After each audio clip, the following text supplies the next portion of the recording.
Lobo solitario se reporta. Espero les gusten estas creepies. Deja tu like para disfrutar el video con tranquilidad. Los quiero.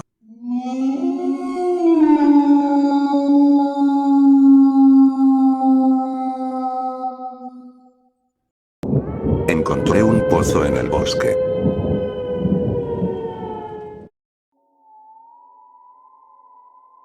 Cuando lo escuché por segunda vez, supe que no era solo un grito, era un alarido. ¡Ayuda! El sonido apenas atravesaba el anochecer. Acababa de salir del taller de mi amigo John, después de que me ayudara con una prueba de traje fuera de horario. Al salir, el cielo oscurecía rápido. Había estacionado cerca del bosque y me dirigía al auto. Necesito ayuda. ¿Alguien, por favor? Normalmente lo habría ignorado, para ser sincero. No confiaba fácilmente en nadie, menos aún de noche. Pero esa noche, cada paso se sentía pesado. ¿Y si fuera yo? Quizá por eso decidí regresar. Hola. Llamé. Entré en el bosque, siguiendo un sendero estrecho de tierra lleno de rocas. El aire olía a tierra fresca. Los árboles bloqueaban la poca luz que quedaba, proyectando franjas anaranjadas. Entonces lo vi. Un hombre, apenas visible entre las sombras. Su voz venía desde abajo. Estoy aquí abajo. Frente a mí había un enorme pozo, más ancho que un auto y el doble de profundo. Sus paredes eran lisas y demasiado empinadas para trepar. No había señales de una pala, solo un bolso deportivo blanco al borde, lleno de ropa vieja. El hombre estaba al fondo, con la cara marcada por sudor y tierra. Parecía un minero antiguo de una fotografía en blanco y negro, la mugre asentada en las líneas de su piel. Su cabello castaño, largo y desordenado, enmarcaba unos ojos brillantes. Gracias a Dios. Pensé que iba a pasar la noche aquí abajo. Dijo, casi para sí mismo. No podía calcular su edad, pero parecía mayor que yo. Soy Steven. No tendrás algo de agua, ¿verdad? No, no tengo. ¿Qué haces ahí? ¿Estás bien? Estaba regresando a mi tienda y me caí en este estúpido agujero. Ni siquiera estaba aquí cuando salí para el comedor comunitario. El bolso debía ser suyo. Miré alrededor. No había señales de construcción. ¿Cazadores? ¿Pero quién caza tan cerca del pueblo? Tomaría mucho esfuerzo remover tanta tierra en un solo día. Voy a llamar por ayuda. Dije, marcando 000. El departamento de bomberos se encargaría. No sirve. Dijo Steven, agitando su teléfono. No hay señal aquí. Zona muerta. Entonces buscaré ayuda. Espera. No me dejes aquí. Hay animales salvajes. Solo baja y dame un impulso, puedo ayudarte a salir después. ¿Qué? No. ¿Y si terminamos atrapados los dos? La voz de Steven vaciló. Vamos, amigo. Tengo unas cervezas, ayúdame y brindamos por salir de este lío. Algo en eso me hizo tensar el estómago. No es tan lejos. Regreso enseguida. Dije, alejándome. De vuelta en la calle, dudé. Llamar a los bomberos se sentía equivocado.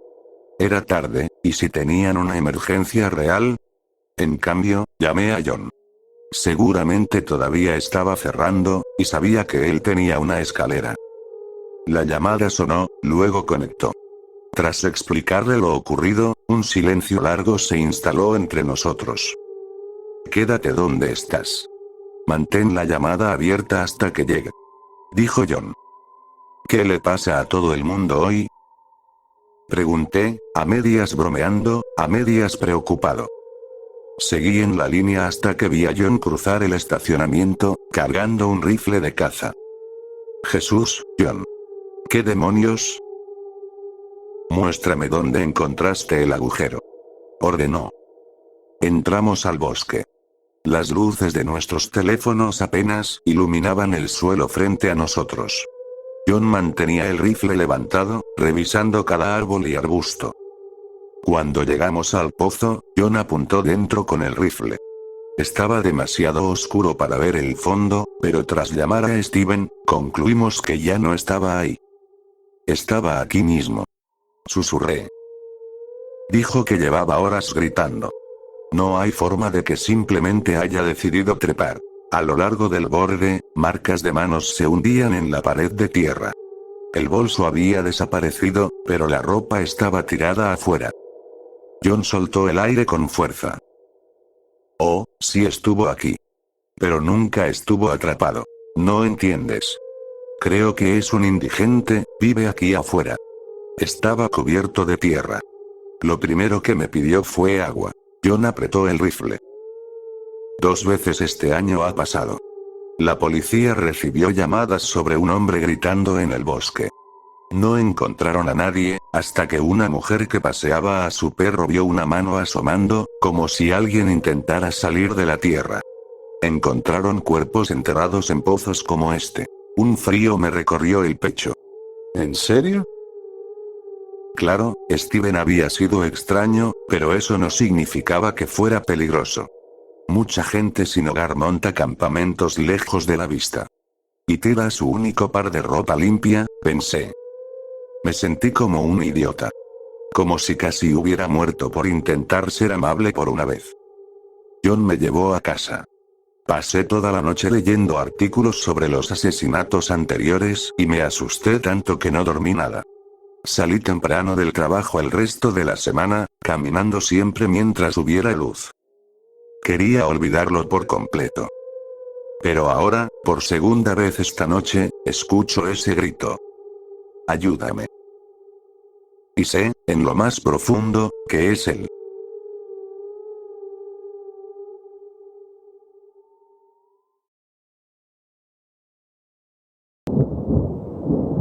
El desvío bajo una farola apagada.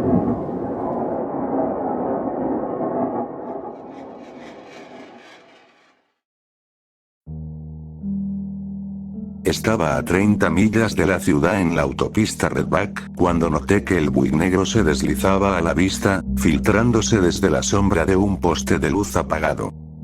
No era común que compartiera el camino pasada la medianoche. ¿La Redback a esa hora? Podía pasar una semana sin ver un alma. El vacío era parte de su encanto. Las luces interiores del buey que se acercaba brillaban a través del parabrisas como una sonrisa flotante. Sin privacidad alguna, podía ver directamente la vida de un dueño adinerado pero descuidado. Asientos con el cuero rasgado, una chaqueta de tweed tirada en el respaldo, un ambientador de doble dado, pero antes de que pudiera insultar al conductor noté los asientos delanteros vacíos. La tecnología y yo tenemos una relación distante, pero estoy lo bastante familiarizado como para conocer los avances en autos autónomos. Computadoras que leen la carretera como una secuencia de números y navegan lo que inevitablemente será el viaje de regreso a casa de algún fiestero borracho. En retrospectiva, no había escuchado que esa tecnología estuviera integrada en vehículos personales, pero no tenía mucho de qué quejarme. El Boeing mantenía 80 millas por hora y más de 3 metros de distancia de seguridad. Escuchaba la segunda pista de Ángeles Desencadenados, como hacía en todos mis viajes nocturnos. Siempre la segunda pista, en bucle. Nada la supera. La línea de bajo calmada serenaba la noche, mientras el canto apasionado mantenía despierta la parte activa de mi mente. Es un ritual, y admito que cae en la categoría de rareza, pero un ritual perfectamente razonable comparado con el resto de la noche. La canción sonaba bien y yo golpeaba el volante hasta desgastarlo, pero la radio, o el carro en general, no compartía el mismo estándar que la voz de Teddy Jensen. La calidad bajó. No en el sentido literal, sino más bien como cuando un audífono se sale mientras corres. Más silenciosa. Subí 2 puntos el volumen, pero las letras apenas se sostenían. Ve, corre lejos. Otro año cae. Ve, pertenece. No es que necesitara escuchar la canción mientras manejaba, pero los humanos tienen esa terquedad de resolver problemas, especialmente cuando se trata de tradiciones. Las guerras empiezan por lo mismo, y aunque no comparo la calidad de mi radio con el estallido de un conflicto armado, sí tuve un breve enfrentamiento con mi tablero. Golpeé el panel, pateé la parte inferior con mi pie apoyado. Frustrado, regresé a girar la perilla del volumen. 2 puntos. Apareció un sonido. Un timbre persistente. No pertenecía a ningún instrumento, demasiado agudo para la melodía, pero a la vez familiar. 3 puntos, 4 puntos. El timbre inundó mi auto ahora. Refuerzos de un sonido de alarma. 5 puntos, 6 puntos. Fuerte, ensordecedor, como si no viniera de la radio sino. Levanté la mirada para ver la carretera y, junto a mí, vi una sombra. El Buick negro. El Buick se acercó y se emparejó conmigo, avanzando por el carril opuesto. En la cabina iluminada sonaba la alarma del cinturón de seguridad, a pesar de no haber nadie que activara el sensor. El timbre llenaba mis oídos y yo miraba fijamente al Buick, como queriendo que se detuviera. Y entonces el paisaje se oscureció. Un descenso a un gris sombrío. Pasamos bajo otro poste muerto. La autopista Redback quedó en penumbra. Los postes escupían vidrio roto. Mis faros parpadearon como ojos antes de apagarse por completo. La cabina del Buick brillaba junto a mí, por un momento la única luz existente. Un conjunto de puntos rojos salpicó mi parabrisas. Rojos intensos. Brillantes, desarrollándose hasta convertirse en las luces reflectoras de cientos de autos. Una caravana de Buicks, rodeándome. Bajé a 60 millas por hora para igualar la velocidad de mis acompañantes. Sus entrañas estaban expuestas, iluminadas por las luces interiores. Mantas, juguetes, ropa, todo rasgado, manchado, esponja saliendo de las costuras. Pintura arrancada, abriendo heridas y metal sangrando sobre el pavimento. Y ese maldito timbre ensordecedor. Estallando, fluctuando en tantos intervalos distintos que se volvió un grito continuo. Los Buicks me guiaban. Me llevaban por la Redback y más allá, pero el paisaje nunca cambiaba. Postes muertos inclinándose sobre nosotros, escupiendo vidrio. El músculo de mi pie ardía, rogaba aflojar la tensión, pero nunca levanté el pedal. Temía que el más mínimo contacto con los Buicks me llevara a una especie de muerte. Una conscripción permanente en su flota. Remediaba la idea repitiendo el chiste. ¿Entonces pago yo el Buick o la empresa lo cubre? En algún momento me pregunté cuánto tiempo llevaba manejando, pero no pude responderme. Creé un nuevo ritual en lugar de mi canción nocturna. Un juego, y no iba a excluir a los Buicks. Lo llamé el juego de las placas, y las reglas eran simples. Leer las placas, repetir las placas, invertir las placas. Diversión excelente, por un rato. Pero no iba a renunciar a la tradición, así que el juego se volvió una competencia contrarreloj. Los récords rara vez duraban más de 2 rondas. Estaba a la mitad de invertir BD 51 SMR, 4 al frente, 2 a la derecha, cuando un disco de luz tragó mi auto. B, corre lejos. Otro año cae. Giré la perilla de volumen a 0. Y funcionó. El timbre había desaparecido. Los Buicks habían desaparecido. La autopista Redback apareció en su forma original. Carretera vacía. Postes encendidos. Luna en cuarto creciente. Una copia perfecta de mi noche robada. Demasiado perfecta para ser verdaderamente una copia. El aire aquí olía familiar, con sabor. Polvoriento y lleno de humo, pero extrañamente reconfortante. Conduje hasta que la noche se volvió un día de 40 grados, y seguí hasta entrada la tarde. La salida hacia mi pueblo había pasado hacía horas, pero el desvío me dejó con una ansiedad enfermiza. Había manejado demasiado tiempo. Sin parar. Sin descansos. Y abajo, ojos al frente, cayendo en el zumbido de los motores. Era lo que conocía, lo que confiaba, ¿y qué pasaría si me detenía? Al final mi auto se quedó sin algo llamado gasolina, y el calor sofocante me obligó a dar mis primeros pasos afuera. Una vez libre, me fui. Auto y todo. Escuché que lo remolcaron a un depósito de chatarra, pero nunca lo reclamé. Ahora camino a los lugares. Excelente para mi salud, y todos dicen que me veo mejor. Aún así evito las calles cuando cae la noche, como un niño que tiene que volver a casa antes de que se enciendan los postes. Conducir entre los buicks fue suficiente. Mantener un trote constante por tanto tiempo.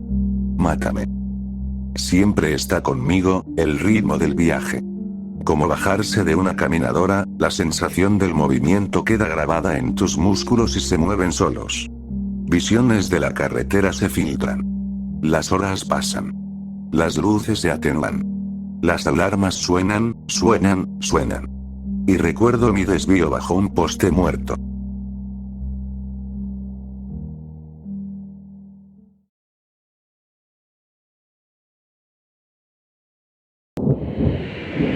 En Disney nadie muere.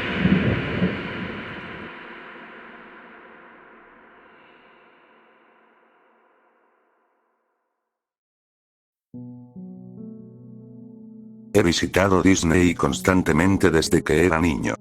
La energía del parque, el aroma fresco de las galletas y el pan, y, por supuesto, el castillo que todos aman. Me encantaban las atracciones, los bocadillos y los personajes. Claro, todas esas cosas estaban hechas para distraerte de los oscuros secretos que se esconden bajo tierra. Los pasillos para la basura, la ropa interior compartida por decenas de personas, la cantidad infinita de enfermos. Podría seguir, pero hay un hecho que se ha quedado grabado en mi cabeza desde que me fui de ese infierno en la tierra. Nadie muere en Disney. Había postulado para trabajar en el parque de Orlando cuando terminé mi licenciatura, y tuve suerte entre unas cuantas docenas de candidatos. Sí, era un trabajo de limpieza, pero nada me emocionaba más que trabajar en el mismo parque que básicamente albergó toda mi infancia. Me pagaban decentemente, tenía algunos beneficios y un turno de mediodía a medianoche. Perfecto. Podía disfrutar del olor a galletas durante el día y de los fuegos artificiales por la noche. Trabajaba con dos tipos que usaban disfraces, y eran de las mejores personas que conocí en el parque. Jim, alto pero lo bastante delgado como para usar el traje de Goofy, y Damien, que tenía el talento de imitar a la perfección la voz de Donald, así que se ganó el trabajo de usar ese traje. Eran geniales, disfrutaban mucho lo que hacían. Por supuesto, ellos eran un poco mayores que yo, así que sabían más del parque. Cuando recién empecé, también fue asignado para mostrarme los túneles subterráneos. Oh, claro, amigo. Te va a encantar trabajar aquí. Estarás abajo la mayoría del tiempo, pero te acostumbrarás.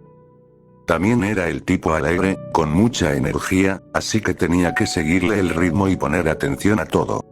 Me mostró la sala de seguridad, la sala de los trajes, la enfermería y la máquina trituradora de basura, donde teníamos que usar mascarillas para aguantar el olor.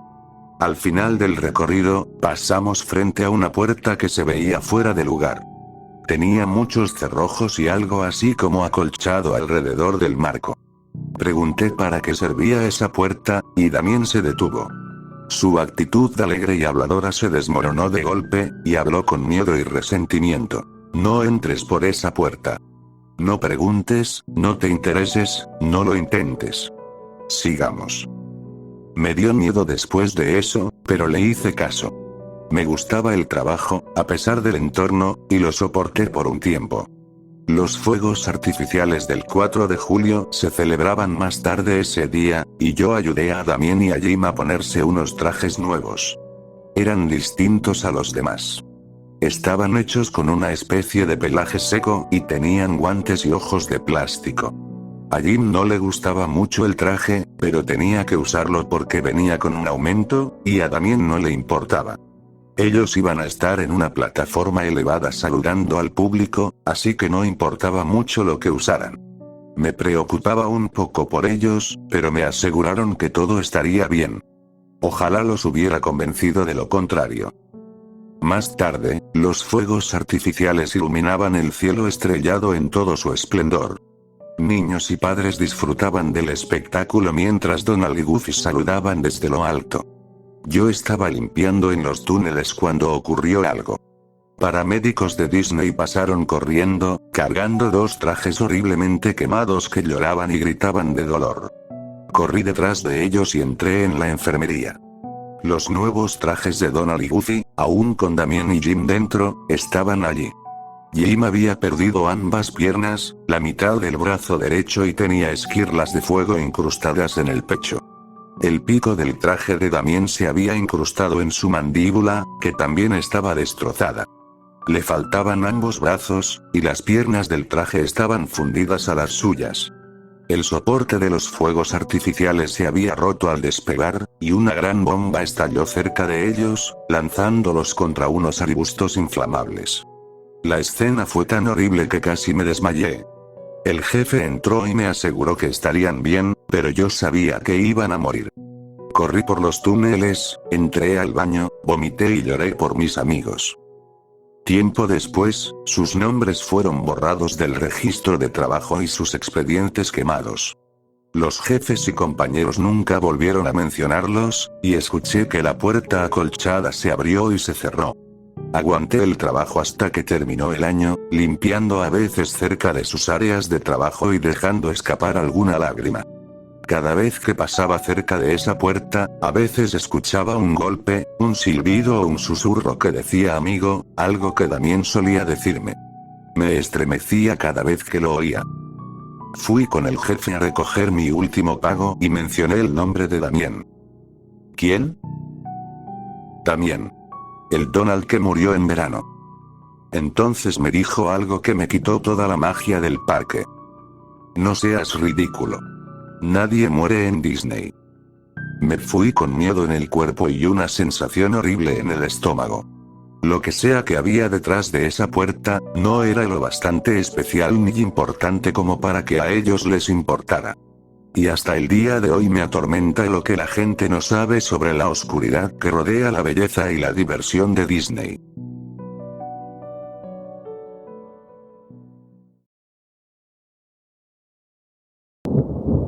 El árbol que se deleita con carne.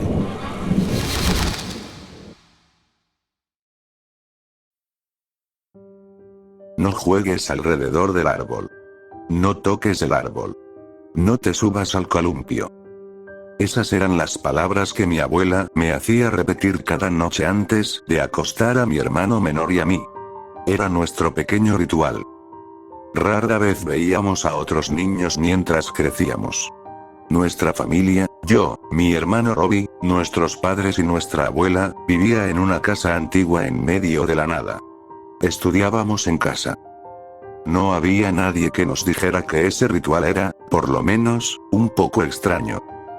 El árbol en cuestión crecía en la esquina de nuestro gran jardín. Era un árbol viejo y retorcido, lleno de raíces nudosas y ramas puntiagudas.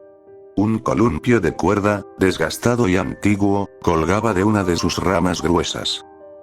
Durante toda mi infancia, nunca cuestioné la orden de nuestra abuela. Mi madre y mi padre nunca hablaban del árbol, excepto cuando repetían sus palabras. Nuestra abuela era tan puntual como un reloj. Cada noche, venía a nuestra habitación y repetía el mantra con nosotros. No juegues alrededor del árbol. No toques el árbol. No te subas al columpio. Lo hizo todas las noches, hasta el día en que ella y mi padre murieron. Fue un accidente de auto. Solo habían ido a comprar provisiones al pueblo más cercano. Era un viaje rutinario, hasta que mi padre chocó contra un venado, giró el volante, perdió el control y se estrelló contra un árbol. Murieron en el acto. Lloramos en nuestra soledad. Robbie tenía solo 4 años y ni siquiera podía comprender lo que había pasado. Nuestra madre se volvió silenciosa y retraída, excepto cuando venía a nuestra habitación cada noche y decía las palabras ya familiares con lágrimas en los ojos. No juegues alrededor del árbol. No toques el árbol. No te subas al columpio. Después de 2 años, se casó con un hombre llamado Greg, Y como suele pasar, era un desgraciado. Era un hombre alto y ruidoso, con un ego a la altura. Trajo con él un perro, tan cruel, agresivo y ruidoso como él. Un rottweiler enorme llamado Bruto, al que mantenía con un collar de cuero negro. No sé qué vio mi madre en Greg. Nunca me cayó bien. Había poco que me pudiera gustar. Pero ella parecía feliz, al menos por un tiempo, antes de que él mostrara su verdadero rostro. Antes de que empezara a golpearla. Una noche, mientras repetíamos las viejas palabras con nuestra madre, él entró en la habitación. ¿De qué están hablando?, se burló. ¿Qué es todo eso del árbol del patio trasero? Por favor, Greg, ahora no, dijo nuestra madre. Esto es algo familiar. Pero somos familia. Sonrió. Es solo algo que mi madre me enseñó. No te preocupes por eso. ¿Por qué los niños no deberían jugar en el árbol? Se rió. Ya están grandes. ¿Verdad, Robbie? Se inclinó y despeinó a mi hermano. Robbie odiaba cuando hacía eso. Mi madre respiró hondo antes de responder. ¿Puedes esperarme abajo? Pero yo. ¿Abajo, Greg? Hubo un toque de enojo repentino en su voz. Greg sonrió, pero era más una mueca amenazante. Claro, querida. Después de que nuestra madre nos acostó, pude escuchar a los dos hablando en voz baja en el piso de abajo. Pasó un tiempo, y luego escuché a Greg reír, su voz lo bastante alta para que pudiera entenderla. ¿Crees que voy a creer eso? No soy un idiota, Mary. ¿Qué, crees que puedes asustarme con historias así? ¿Cómo asustas a los niños todas las noches? Se burló cruelmente. Por favor, Greg, hablo en serio. Tienes que escuchar. Basta, Mary. Mañana cortaré ese maldito árbol, y se acabará el asunto. La voz de mi madre sonaba desesperada ahora. No puedes cortarlo, Greg. Ya deberías saber que lo hemos intentado. No seas estúpido, pasa. Se escuchó el sonido apagado de una bofetada. Hubo un segundo de silencio. Voy a dejar salir a Bruto, dijo Greg finalmente, con la voz baja. Le gusta dormir afuera. No quiero oír nada más sobre esto cuando regrese. Escuché la puerta cerrarse de golpe. Los sollozos silenciosos de mi madre llegaron hasta mis oídos. Ningún niño de 8 años debería escuchar eso. Menos mal que Robbie ya estaba dormido. A la mañana siguiente, me despertó el sonido de Greg gritando furioso. Bajé corriendo las escaleras, con Robbie detrás de mí. Estaba confundido, solo tenía 6 años, pero podía sentir que algo iba mal. Mi madre estaba detrás de la mesa del comedor, encogida y pálida. Greg estaba en la puerta, con la cara roja de ira. En sus manos tenía un collar de cuero manchado de sangre. El collar de Bruto. ¿Es algún maldito chiste, Mary? ¿Qué demonios te pasa? No sé de qué hablas, Greg, dijo mi madre, suplicando. ¿Qué está pasando? ¿Dónde está Bruto? Tú deberías decirme, perra. Tú eres la que dejó esto en las raíces de ese maldito árbol. Mi madre se puso pálida. ¿El árbol? Oh Dios mío. Oh Dios mío. No, no, no. Greg estaba demasiado enojado para notar su miedo. Ya tuve suficiente. Esta tontería termina aquí. Voy a cortar ese árbol y veremos qué tiene de especial. Atravesó la habitación empujándome a un lado y abrió su gabinete de herramientas. Sacó una motosierra grande. Mi madre trató de detenerlo, de rogarle. Greg le dio una bofetada y la apartó, luego salió corriendo hacia el patio. La puerta se cerró de golpe detrás de él. Escuchamos la motosierra encenderse, y a Greg gritando obscenidades. Mi madre cayó de rodillas, extendiendo los brazos hacia Robbie y hacia mí. La abrazamos. Podía oír el sonido de la motosierra cortando madera. De repente, todo se detuvo. Greg se quedó en silencio. Durante un minuto, el mundo estuvo en silencio, y nos quedamos sentados en el suelo, abrazándonos con un terror mudo. La puerta se abrió lentamente. Greg entró, moviéndose con torpeza, como aturdido. En sus manos sostenía la motosierra. Había sangre en la cadena, roja oscura y espesa. Esa noche soñé con el árbol. Sus ramas negras, como dedos que reptaban, se estiraban lentamente hacia la casa, acercándose a mi ventana, deslizándose por debajo, tratando de alcanzarme. Me desperté gritando y empapado en sudor, y permanecí despierto hasta la mañana. Pasaron las semanas. Greg hablaba poco, pero sus peleas con mi madre empeoraron. Creo que, lentamente y a la fuerza, estaba olvidando lo que había pasado cuando intentó cortar el árbol, y descargaba su ira, confusión y miedo en mi madre. Ella ya no podía subir a nuestra habitación a repetir las palabras de nuestra abuela. Greg no se lo permitía. Así que cada noche, yo abrazaba a Robbie y decía las palabras con él. Ya era lo bastante grande para entender lo importantes que eran ahora. Un mes después del incidente de la motosierra, mi madre y Greg tuvieron su peor discusión. No era sobre ninguna de las cosas habituales. Dinero, tareas, ni siquiera sobre Bruto. Era sobre Robbie y sobre mí. Greg quería llevarnos a jugar al árbol.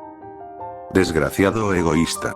El árbol lo había aterrorizado, pero ahora que había logrado convencerse a sí mismo de que no había pasado nada, quería demostrarlo, y arrastrarnos a mi hermano y a mí con él. Mi madre no se lo permitió. Eres un egoísta. Gritó ella, el enojo dándole valor.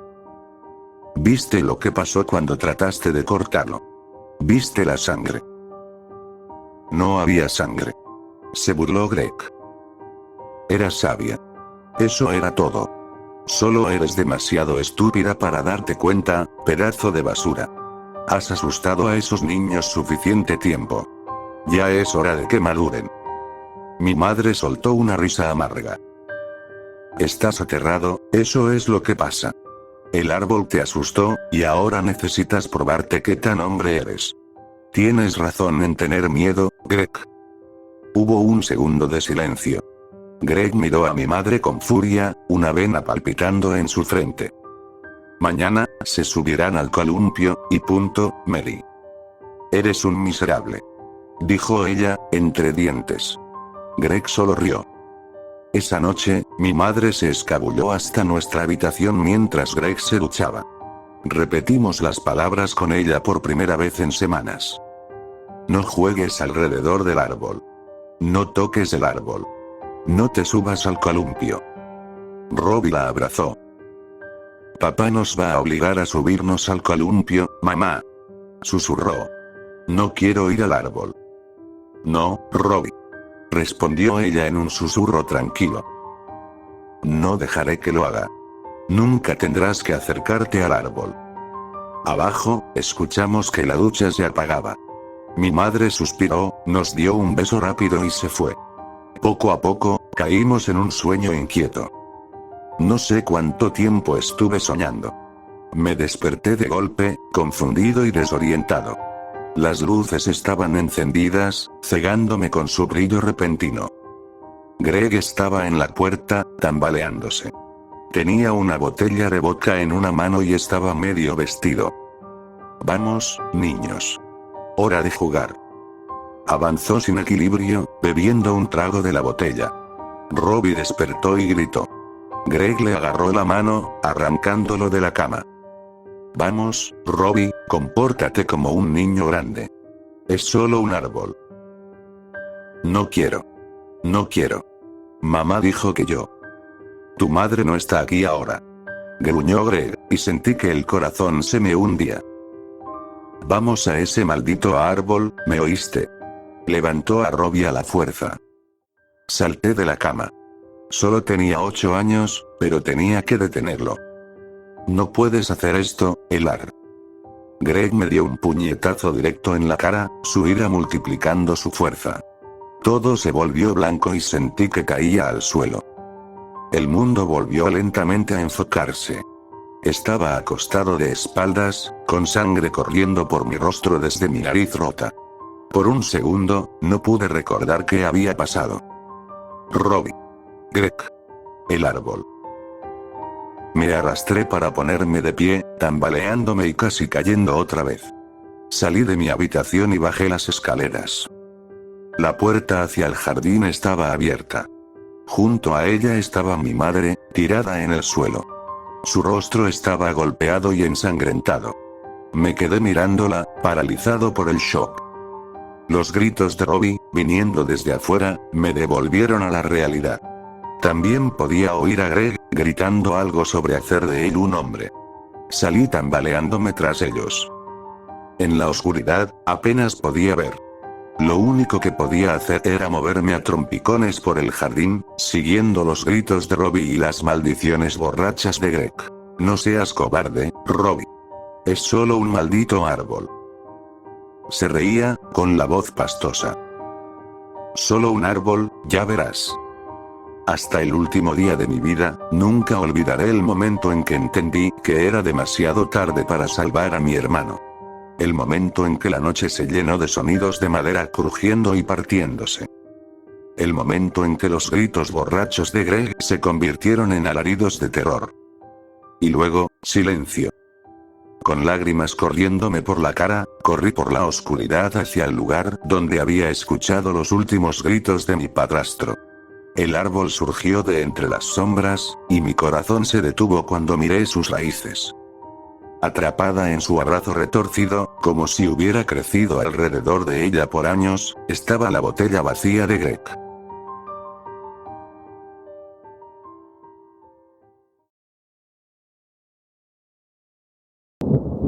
En mi trabajo hay un ratón que simplemente no se muere. Trabajo en una tienda de mascotas. Una de esas grandes cadenas que venden peces endogámicos, hámsteres con los intestinos colgando, reptiles horriblemente deformes, ya te imaginas. Bueno, ayer fue un día como cualquier otro. Como soy la encargada de procesos, no trato mucho con los animales, pero no me sentía bien, así que cuando un pequeño ratón que se había peleado necesitaba ser llevado al veterinario, aproveché la oportunidad. Te lo llevo. La voz de Mickey sonó distorsionada por la radio en mi oído. Hice una mueca, la tenía demasiado alta. Ya casi estoy lista, así que perfecto. Bajé de la pequeña escalera del área de ventas y solté un gemido. El cuerpo me dolía por completo. Al girar, vi a Mickey caminando hacia mí con un recipiente lleno de viruta bliss. Pobrecito. Dijo frunciendo el ceño. Era tan lindo. Su amiguito es un malvado. Solté una pequeña risa. Malo, niño malo. Dije en tono severo, negando con la cabeza y tomando el recipiente de sus manos. Miré al pequeño ratón negro. Tenía el vientre blanco y una mancha blanca en la nariz. En verdad era muy bonito. Luché un poco con mis llaves para abrir la puerta de la oficina, pero lo logré, empujándola con la espalda mientras tomaba mi bolso antes de salir. Crucé el estacionamiento hasta mi auto y coloqué al pequeño, a quien llamamos Butters, en el asiento del conductor. El viaje duró unos 20 minutos, para mi suerte. Me dio tiempo de descansar y disfrutar la música del coche. Butters estaba muy débil, apenas se movía. Había que observarlo con atención para notar que aún respiraba. Abría la tapa y lo empujaba suavemente cada pocos minutos, solo para asegurarme de que seguía con vida. No creíamos que resistiría el trayecto, pero lo hizo. Dentro de la clínica veterinaria el aire estaba mucho más fresco que el calor sofocante de afuera. Había otro paciente además de mí, y después de unos minutos tanto esa mujer como yo fuimos llamadas a los consultorios. Resumiendo, Butters estaba en muy mal estado. El veterinario dijo que tenía costras graves en la espalda, la pata delantera derecha destrozada y probablemente el húmero fracturado. En pocas palabras, estaba muy mal. Al final, por más triste que fuera, lo más humano era sacrificarlo. Resulta que los ratones son demasiado pequeños para usar agujas o cualquier tipo de medicamento, así que literalmente lo gasearon. Me aseguraron que no sufría, y aunque lo hubiera hecho, probablemente fue mejor que seguir sintiendo el dolor que tenía. Descansa en paz, Butters. Por política de la empresa me llevé el cuerpo conmigo, en su pequeño recipiente de plástico en el asiento del copiloto. A mitad del camino de regreso escuché un golpe seco. Miré a un lado, no vi nada y supuse que era la música. Seguí conduciendo, esperando que no fuera algún problema con el coche. Pero seguí oyéndolo. Finalmente llegué al estacionamiento y tomé el contenedor. Antes de poder ubicarlo, el pequeño monstruo salió disparado de entre la viruta y chocó contra el plástico justo frente a mi cara. Grité y arrojé el recipiente lejos. Por suerte estaba bien cerrado y con la tapa asegurada. Me quedé en silencio, observando cómo intentaba saltar hacia mí una y otra vez, golpeando la pared del recipiente. Bufaba, hacía un sonido extraño, viscoso, y su saliva era verde. Tomé mi teléfono y marqué a Nikki. «Hola», exclamó. «¿Cómo le fue?» «Sal al estacionamiento ya», le grité, abriendo la puerta y saliendo del auto, dejando al Butters no muerto dentro. «Regan, ¿qué pasa?» Sonaba asustada, con razón. «Solo sal, por favor», dije justo cuando la vi atravesar las puertas automáticas, casi empujando a un cliente. Corrió hacia mí, respirando agitadamente. «¿Qué ocurre?» «Butters está vivo». ¿Qué? Lo sacrificaron con gas, no lo sé, él estaba muerto antes de que me fuera. Déjame verlo. Señalé el piso del copiloto, donde estaba el recipiente, y ella abrió la puerta, lo sacó y lo sostuvo. Él hizo lo mismo que conmigo. Buzó, chilló, y su boca goteaba un líquido verde. Nikki gritó y dejó caer el contenedor, que se agrietó al chocar con el suelo. Dios mío, ¿qué hacemos?» «No lo sé», grité. «Llama al veterinario, esto no puede ser posible. Iba a morir por sí solo y lo revivieron». Algunos clientes empezaban a mirarnos como si estuviéramos locas, así que pensamos que lo mejor sería entrar a un lugar más tranquilo y seguro. Nikki levantó el recipiente con cuidado y corrimos hacia el interior, después de asegurarme de que las puertas del coche quedaran cerradas. En la parte trasera de la tienda nos sentamos en el suelo, observando a la criatura frente a nosotras. Cada vez que nos movíamos, intentaba saltar hacia nosotras, pero chocaba con las paredes del contenedor y volvía a caminar en círculos. Temblaba y seguía teniendo ese líquido verde que le salía de la boca. El veterinario pensó que lo estábamos engañando y colgó. Llamamos a otra clínica y fue igual. Llamamos a nuestro jefe y nos dijo que llamáramos al veterinario. Desgraciadamente, él estaba a 6 horas de distancia, en una conferencia. ¿Qué hacemos con esto?, dijo Nikki, ya de pie, caminando de un lado a otro. No lo sé. Seguía sentada en el suelo, observando a Butters. Ahora colgaba boca abajo del techo del contenedor, con los deditos atravesando los orificios de ventilación. Se veía asqueroso. Esto tiene que ser un sueño, ¿verdad? Hemos trabajado demasiado y ahora estamos teniendo una pesadilla compartida del trabajo, dijo mientras caminaba nerviosa. Yo seguía de pie, observándolo, tan horrorizada que apenas escuchaba sus palabras. Llamemos, no sé, a recursos humanos, tal vez. Esto es una tienda de mascotas, seguro que tienen algún protocolo. O mejor llevémoslo al veterinario otra vez, así verán que no estamos mintiendo, dijo Nikki. Asentí, y ella se detuvo para mirarme. Giré la cabeza hacia ella. Es una buena idea, hagámoslo. Entonces tendrán que creernos. Se quedó quieta, y me dio miedo girarme por la expresión de horror en su rostro. ¿Qué está haciendo? Tenía la boca abierta, y una lengua demasiado grande para su tamaño salía de ella, extendiéndose para esparcir el líquido verde por todo el costado del recipiente. Y era, oh, Dios. Nikki. Regan, levántate. No quiero moverme. Regan, levántate ya. Nikki me agarró casi del cabello y me jaló del suelo, pero mi vacilación le dio al líquido el tiempo suficiente para disolver el plástico. Butters estaba libre. Ambas gritamos, chillidos agudos, aterrados, desesperados, y corrimos hacia la puerta. Estaba segura de que me había mordido, pero no vi ninguna marca. Solo recé para que estuviera bien. Nikki intentó hablar por radio, pero estábamos demasiado asustadas y en pánico. Miré atrás y vi a Butters revolcándose en el piso, por suerte parecía que no podía correr en línea recta. Su larga lengua arrastraba por el suelo, casi del mismo tamaño que su cuerpo. Tan asqueroso. Corrimos por el pasillo hasta la oficina principal, donde gritamos para que todos los clientes salieran del edificio.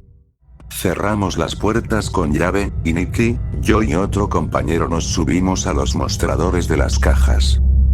Hay un ratón radioactivo y no muerto suelto aquí. Dije. ¿Qué?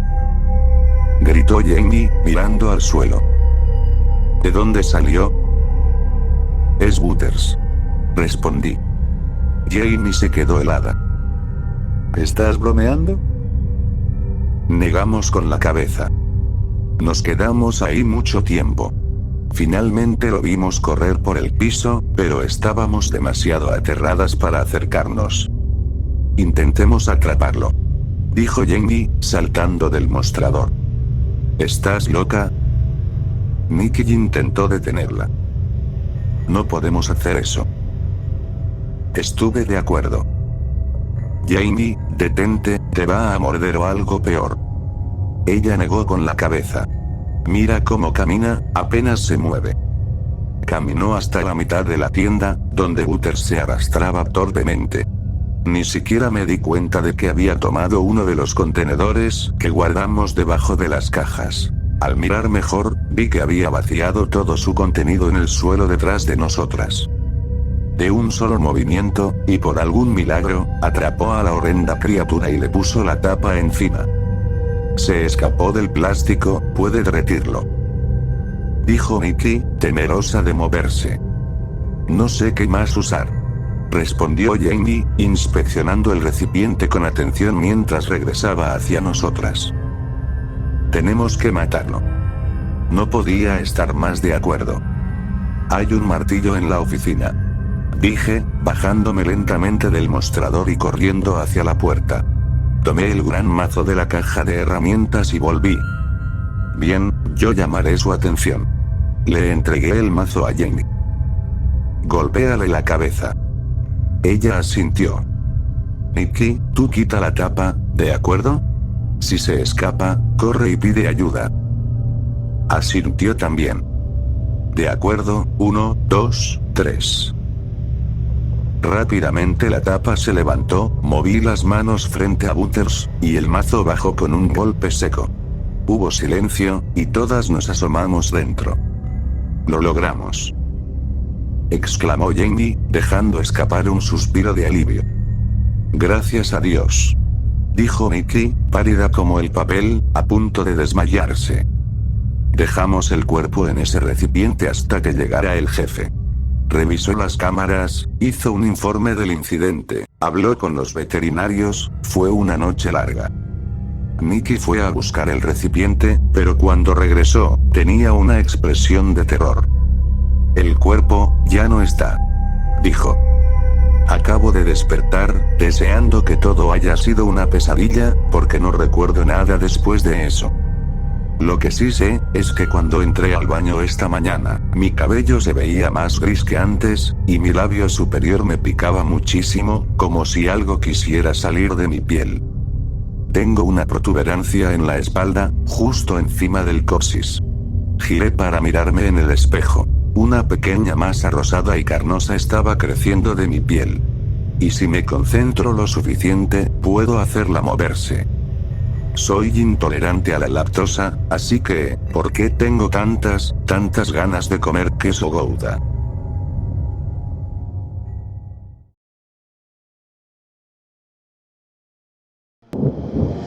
El ático en el sótano.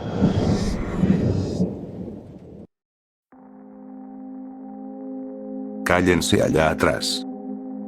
Grité mientras conducía por un camino demasiado familiar. Mi mejor amigo y su novia no dejaban de reírse a carcajadas entre ellos, como suelen hacerlo las parejas jóvenes. Casi me arrepentí de traerlos, pero realmente no quería venir solo, y si invitaba a uno de esos dos tortolitos, significaba invitar a ambos. Venían en paquete. Por suerte para mí, el sonido tortuoso de sus risas pronto cesaría, ya que estábamos llegando a nuestro destino. Llegamos. Anuncié. No tanto para señalar nuestra llegada, sino para callarlos de una vez. Solo quería algo de paz y silencio para poder pensar con claridad. No estaba exactamente preparado mentalmente para lo que debía hacerse. La vieja casa de mi tía estaba tal como la recordaba. Una cabaña deteriorada al final de un camino sin salida, en medio de la nada, rodeada de bosques, animales y el acogedor olor a rosas que ella solía plantar cerca del sendero de piedra. Fue entonces cuando finalmente me golpeó. Mientras caminaba por ese mismo sendero, oliendo esas mismas rosas, me detuve en seco, con lágrimas acumulándose en mis ojos. ¿Estás bien?, preguntó la novia de mi amigo. Sí, estoy bien. Solo necesito un momento. Parecían preocupados, pero entendían. ¿Qué más podrían esperar de mí, volviendo a la casa de mi tía justo después de que ella muriera? Honestamente, se sentía un poco extraño. Puede que yo haya sido su sobrino favorito, pero después de dejarme todo en su testamento, parecía incorrecto venir tan pronto.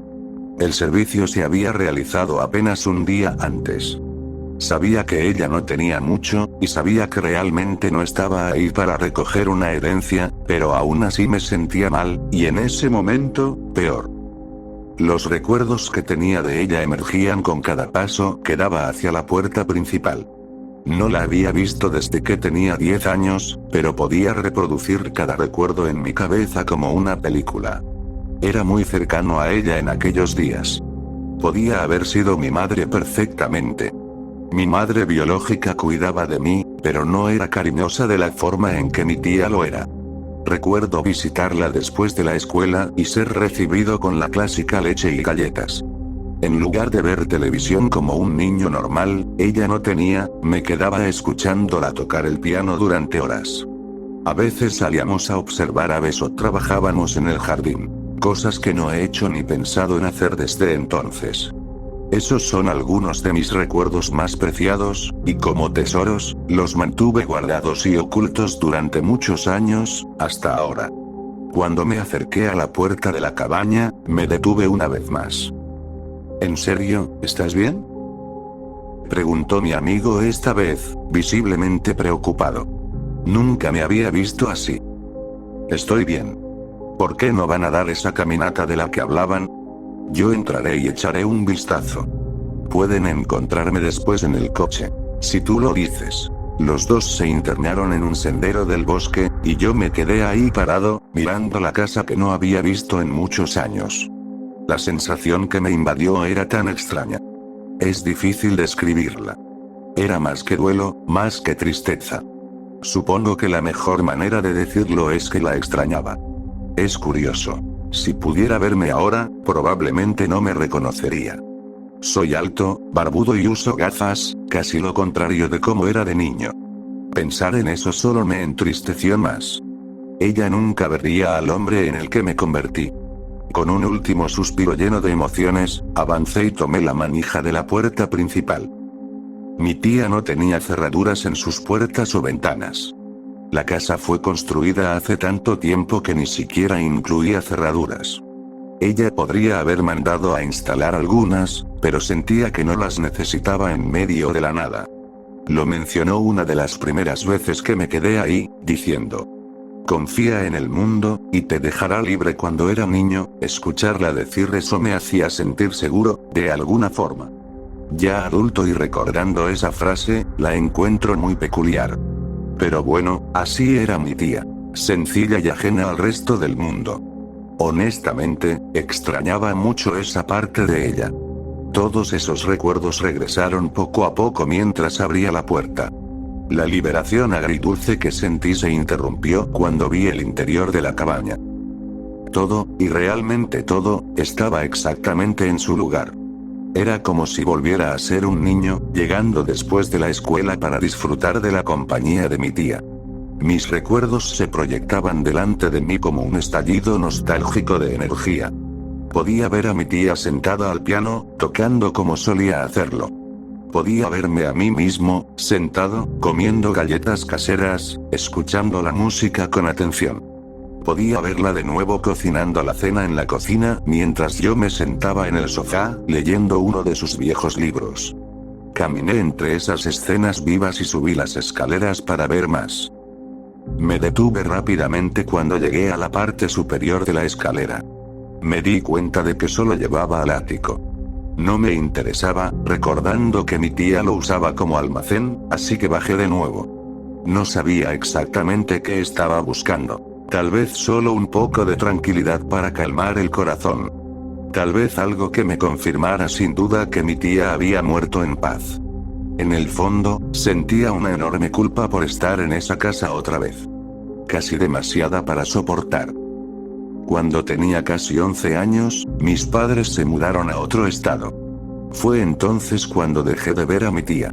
Perdimos el contacto, especialmente porque ella no tenía ningún medio real de comunicación allá. Sin teléfono, sin computadora, ni siquiera tenía un buzón, y la oficina de correos más cercana estaba a más de 20 millas. Ahora que soy mayor, podría haber ido a visitarla fácilmente, y estoy seguro de que le habría encantado verme.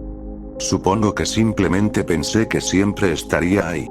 Lamentablemente, tuvo un infarto, y sin un hospital o vecinos a varios kilómetros, la muerte llegó a tocar su puerta sin seguro en un instante.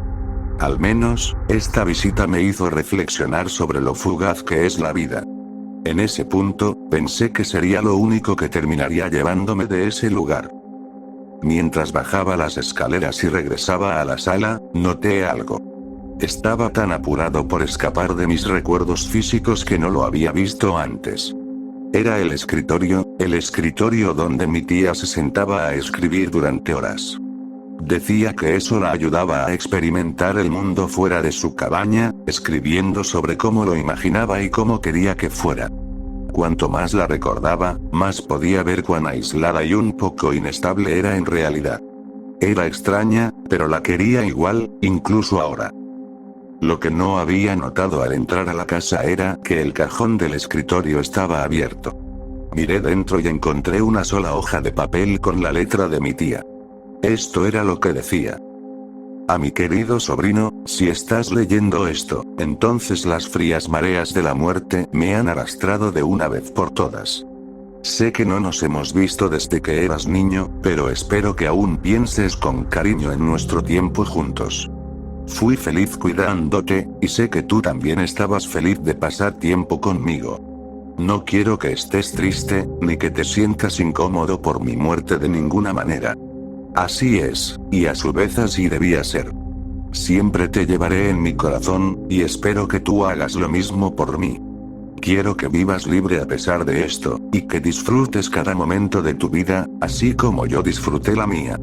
Te veré de nuevo algún día, y lo espero con ansias. Confía en el mundo, y te dejará libre. Derramé una sola lágrima al leer este texto, sabiendo que mi tía quería que encontrara paz en esa vieja casa. El cierre que tanto buscaba estaba en su escritorio todo este tiempo. La emoción que sentí casi me distrajo del postdata al final de la página. Postdata. No entres al sótano. Qué extraño. ¿Qué había ahí abajo? ¿Mi tía ocultaba algo? Si era así, ¿qué era? Tan curioso como siempre, caminé hasta la puerta del sótano con la carta en la mano, sabiendo que las respuestas estaban abajo. Miré una vez más la advertencia. No entres al sótano. Probablemente eran los desvaríos de una mujer inestable en su lecho de muerte, pero ¿cuál era el verdadero significado detrás de eso? ¿Por qué el sótano? ¿Por qué yo? Recordaba el sótano de cuando era más joven, pero no recordaba mucho. Solo había estado ahí una vez. Mi tía estaba afuera en el jardín mientras yo leía uno de sus libros. Me cansé de leer y dejé el libro en su escritorio. Poco después, empecé a caminar por la casa por aburrimiento. Caminé por toda la cabaña bastante rápido. Eventualmente llegué al sótano, un lugar donde nunca había jugado. Sabiendo que mi tía no entraría en un buen rato, decidí aventurarme. Giré la perilla y abrí la puerta. Solo podía ver la parte superior de las escaleras descendiendo hacia la oscuridad. A pesar del pequeño miedo golpeando en mi pecho, avancé. Una vez abajo, mi campo de visión quedó sumido en una completa oscuridad. Esto me hizo moverme a tientas, buscando un interruptor. Después de unos momentos, choqué con una cuerda que colgaba del techo en medio del cuarto. Al tirar de ella, la habitación se iluminó tenuemente. Lo que vi me decepcionó. Era un sótano típico, pero más pequeño, con paredes de concreto, un piso de concreto y algunas piezas de madera en la esquina, probablemente algunos tablones viejos que sobraron de la construcción de la casa. Cuando eres niño, hay un poco de misterio y aventura inyectado en todo lo que haces. Esta aventura terminó sin emoción, llevándome a un espacio sin usar, perdido en las profundidades de la casa. Lo siguiente que recuerdo fue la voz de mi tía bajando las escaleras, gritando: "No puedes estar aquí". Sonaba más preocupada que enojada, probablemente asustada de que pudiera lastimarme ahí abajo de alguna manera. Había más en ese recuerdo, pero eso era todo lo que podía evocar mientras estaba frente a la puerta del sótano. Giré la perilla y abrí la puerta, revelando solo la parte superior de las escaleras y el sótano abajo, completamente sin luz. En lugar de sentirme aventurero como cuando era niño, ahora me sentía nervioso, repitiendo en mi mente las palabras que mi tía me dejó una y otra vez, y preguntándome de nuevo: ¿por qué? Bajé las escaleras lentamente, para no sacudir la estructura. Eso me dije, pero supongo que mi paso lento se debía más al miedo de lo que podría encontrar al llegar abajo. Impaciente y ansioso, aceleré un poco. Sentí el concreto bajo mis pies, y corrí hacia el centro del cuarto, buscando la luz, rezando para que aún funcionara. Busqué la cuerda y la tiré. Para mi alivio, aún tenía electricidad. La habitación se iluminó tenuemente. En un estado de pánico, giré mirando en todas direcciones. Lo que vi me sorprendió. No había nada ahí. Estaba exactamente como lo dejé cuando era niño. Incluso los tablones viejos seguían en su sitio, intactos. Me sentí aliviado, pero mucho más confundido que antes. ¿Por qué no quería mi tía que bajara ahí? Reflexioné un poco y pensé que quizá había asbesto o moho en las paredes del sótano. Esto explicaría por qué no quería que jugara ahí de niño, y por qué tampoco quería que entrara de adulto. Solo quería protegerme, como siempre. Eso me hizo sentir mejor, pero en el fondo sabía que había algo más detrás de la advertencia de mi tía. Mientras me acercaba a las escaleras, algo me detuvo. Mis recuerdos estaban volviendo. Podía recordar estar en el sótano de niño, pero había algo diferente en él. Algo distinto a cómo lucía ahora. Había una puerta. Una puerta que llevaba directamente al ático. ¿Cómo pude olvidar eso? Todo estaba tan claro ahora. Recuerdo haber encontrado una puerta ahí abajo y haber entrado al ático. Sabía que era el ático porque miré por la ventana y vi a mi tía trabajando en el jardín 2 pisos abajo. Le saludé, pero estaba demasiado ocupada para verme.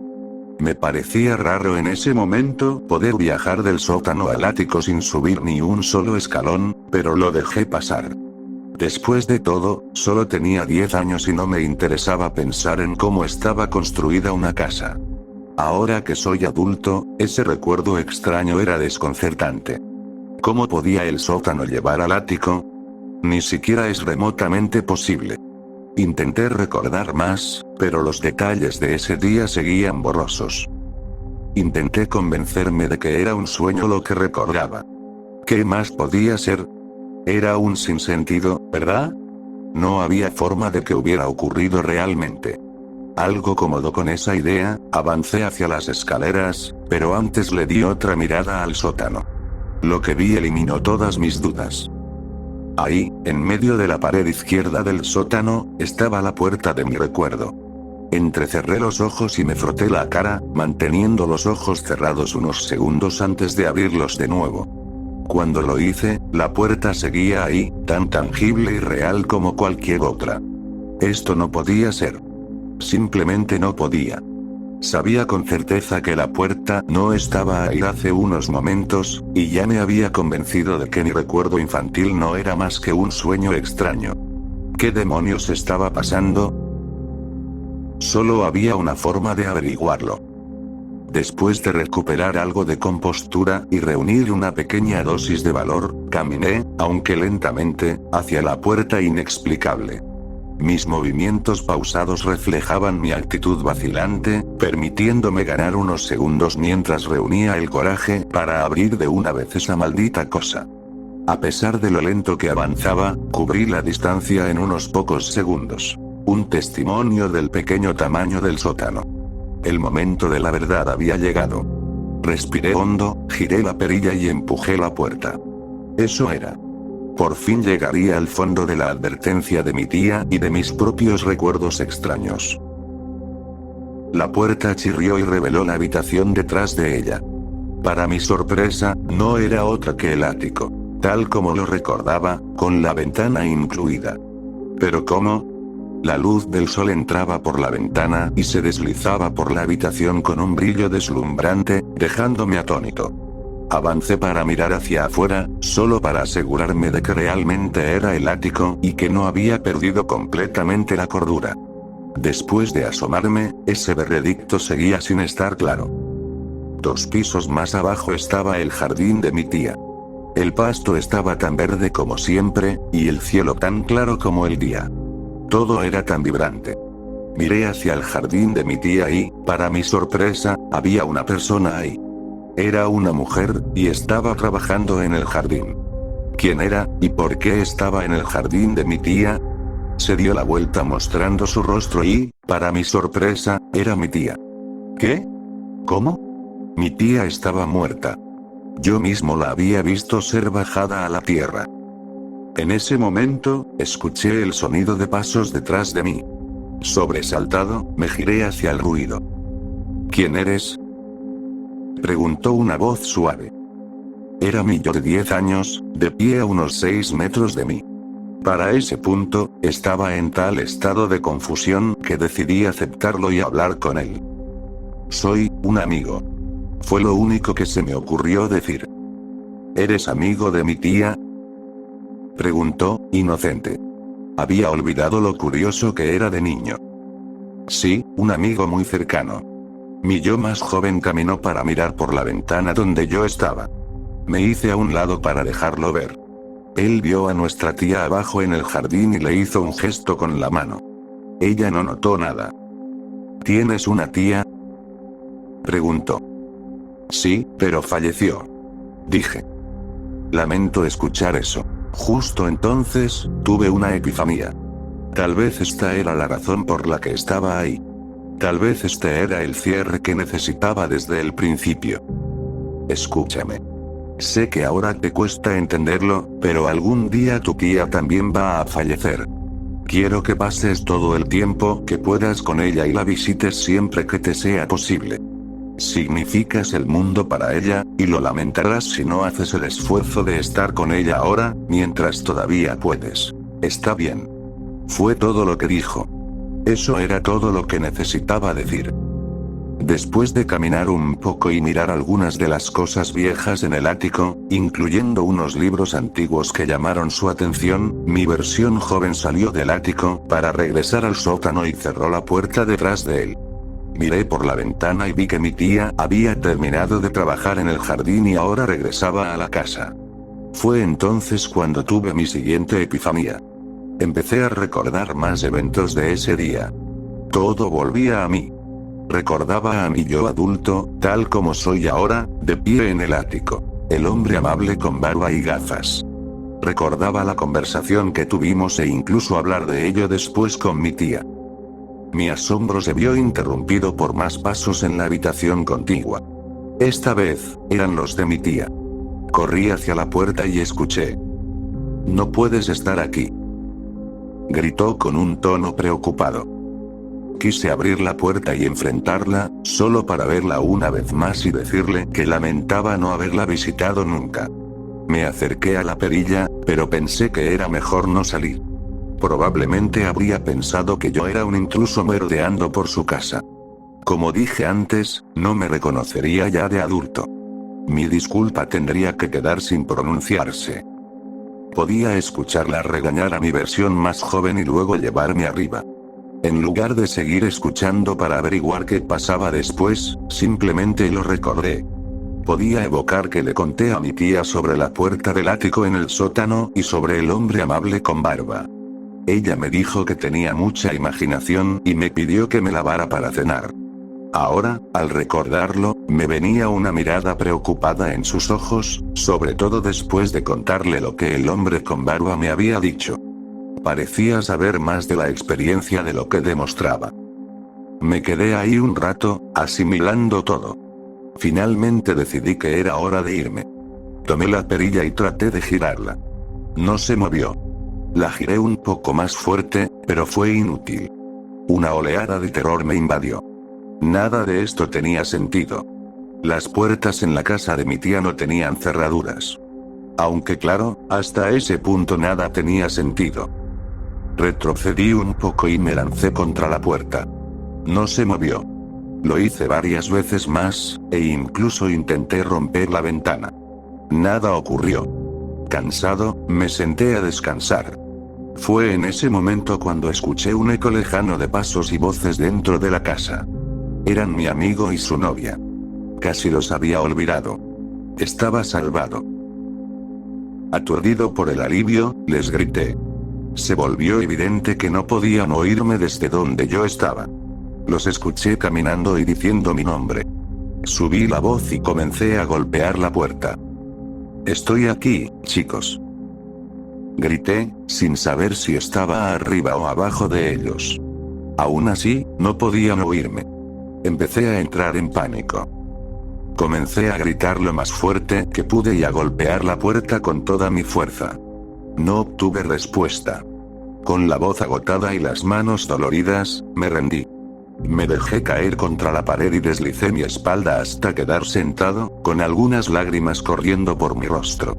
Simplemente me quedé escuchando mientras mi amigo y su novia hablaban dentro de la casa. ¿Dónde podría estar? Dijo que nos vería en el carro, ¿no? Si no está en la casa, entonces ¿dónde demonios está? Preguntó mi amigo. ¿Revisaste el sótano? Preguntó ella. Sí. No hay nada excepto unas viejas tablas de madera ahí abajo. ¿Y el ático? Preguntó. También revisé. Solo está lleno de antigüedades viejas y polvorientas. Tendremos que llamar a la policía para que lo busquen también. Debe haberse perdido en el bosque buscándonos. Mientras salían de la cabaña, mi corazón se hundió. Si ya habían revisado el sótano y el ático, entonces ¿dónde estaba yo? Lloré en silencio un rato antes de revisar algunas de las cosas viejas de mi tía. Era lo único que podía hacer en ese momento. Nada me interesaba, excepto un objeto suyo que llamó mi atención. Era un libro con un símbolo rojo sangre pintado a mano en la portada. Nunca había visto nada parecido. Lo abrí y leí el inicio en voz alta. Los hechizos de este libro deben seguirse con precisión. Si incluso un solo paso no se ejecuta correctamente, podrías ponerte en peligro a ti mismo y a quienes te rodean. Usa estos hechizos bajo tu propio riesgo. La naturaleza extraña del prefacio llenó mis nervios de una sensación de inquietud. ¿Era mi tía una bruja? Antes de pasar la página, noté un viejo separador de encaje marcando una de ellas. La abrí y miré el título del capítulo. Capítulo 8. Horticultura. Eché un vistazo a la página siguiente y vi un hechizo destinado a dar vida a tu jardín. El ritual consistía en encender unas velas y formar un círculo con una arena especial de la que nunca había oído hablar. Dentro del círculo, se debía recitar el hechizo palabra por palabra. Mi latín estaba algo oxidado, pero por lo que pude leer del encantamiento, Decía algo así como trae arriba lo que está abajo, lo cual supuse que se refería al crecimiento de las plantas. Deduje que mi tía realizó el ritual en el ático, ya que había algunas velas apagadas entre sus cosas. La presencia de este libro en la colección de mi tía ahora tenía sentido para mí. Quería animar su jardín apagado con un poco de brujería. Puedo decir con cierta confianza que lo más probable es que le haya salido mal. Ahora estoy atrapado en este maldito lugar. Un lugar que parece ser un reino propio. Lo más probable es que pase una eternidad aquí. Ahora estoy empezando a aceptar mi destino. Después de todo, ella me advirtió. Debí haber escuchado. Esto es culpa mía, y solo mía. Con el papel y los materiales de escritura interminables que hay en este viejo ático, no me queda más que escribir en palabras lo que me ha ocurrido, con la esperanza de que alguien pueda encontrarlo de algún modo. Las palabras de un fantasma viviente. Si estás leyendo esto, por favor presta atención a lo que tengo que decir. Tu tiempo aquí no es ilimitado, y en cualquier momento la mano horrible de lo desconocido puede llamar a tu puerta, dispuesta a arrebatarte de tus seres queridos, y robarte de tu existencia tranquila y ordinaria. La causa de este repentino trastorno será la muerte o, en mi caso, algo mucho peor. Por último, si alguna vez estás por esta zona y sientes la necesidad de entrar a saludar, adelante. No puedo prometerte que recibirás una respuesta. Solo quiero que recuerdes dos cosas. Tu vida es fugaz, así que utiliza tu tiempo con más sabiduría de la que usé yo el mío, y hagas lo que hagas, no entres al sótano.